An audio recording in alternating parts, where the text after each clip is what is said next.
What's up, guys? Back here with another video. I want to share a little bit about my life because I haven't had the easiest one, but do note I haven't had the hardest one. Though I want to connect with some people on a deep level because I have some friends in my life who don't know about my past, and some people who don't even know about me. They think that I'm full of shit when they say that I've killed people in my life as self-defense, and I've been drinking and smoking half my life. And I got in trouble with a lot of cops and a lot of people, and it's the truth.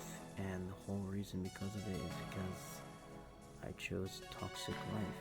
I chose to stay with my mom when she told me my father was no good and that he was gonna bring me down this dark, bad path. But in reality, it was the other way around. My mom made me travel from school to school and didn't let me go see the world or be with friends or explore anything until I was about 16 and a half, 17 years old.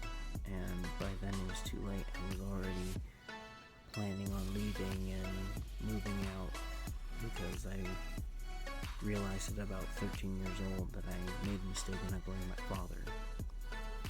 My father in the beginning was never, the greatest man. No parent is perfect. But he confessed to his fuck-ups. He had confessed that when he was overseas, he tried to, lay with women and whatnot, and had a whole bunch of kids. But instead of running from it, he paid the child support.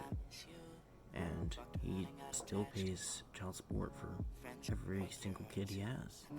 And he tries to talk to all of his, kids and whatnot. And that means a lot to me.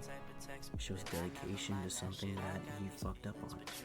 Some people will run from that. I mean, you have kids in other countries, you don't really have to pay child support because they're in a different state, different country, and honestly, in that moment you can choose to be a horrible person and just cut yourselves from their life.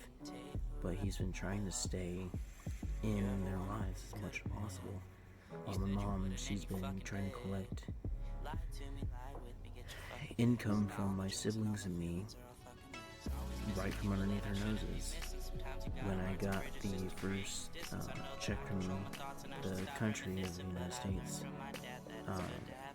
because of COVID, I didn't get any of that money, and none of it was spent on me. It was spent on my mom and her boyfriend.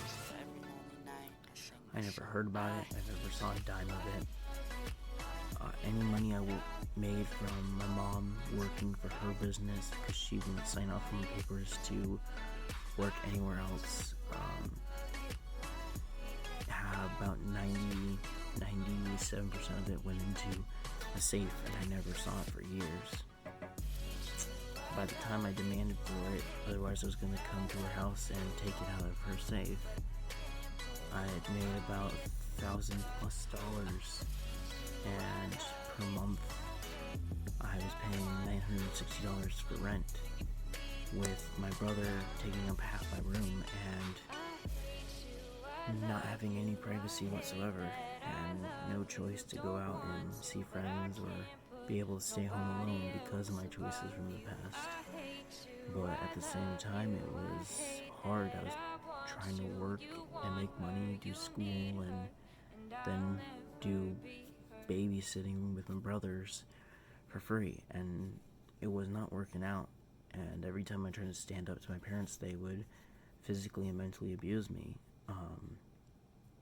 And she denies it still today because she's just that kind of person. But in life, you don't always get the scenarios you want, but you need to come to the conclusion that only you can make your own destinies. Only you can make the final decision. You can choose to listen to your parents that are not good for you and they're toxic, or you can choose to, make the choice. I don't like my parents or them controlling me. I'm working my ass off and I have some spare time. I want to go out and see my friends instead of babysitting for free, even though I'm paying rent.